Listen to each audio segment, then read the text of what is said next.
नमस्कार मित्रांनो, लग्नानंतर होईलच परिणाम मालिकेच्या येणाऱ्या पुढील भागात आपल्याला पाहायला मिळते की नंदिनीला आता 5 लाखांची गरज असते, पण आनंद निवाससाठी फंड गोळा करायचं काम आता जीवा करत असतो.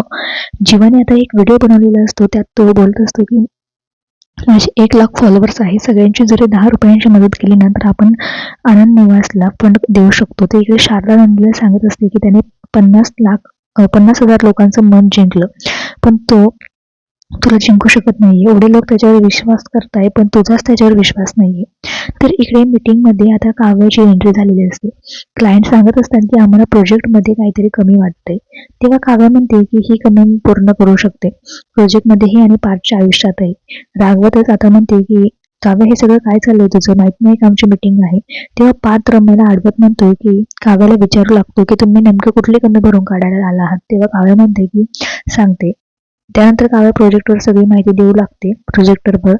आता लवकरच येणाऱ्या पुढील भागात काव्याचं हे म्हणणं सगळ्यांना पटणार आहे आणि सगळेजण काव्यासाठी टाळ्या वाजवताना आपल्याला पुढील भागात पाहायला मिळणार आहे. तुम्ही किती उत्सुक आहात हे सगळं पाहायला ते कमेंटमध्ये नक्की कळवा.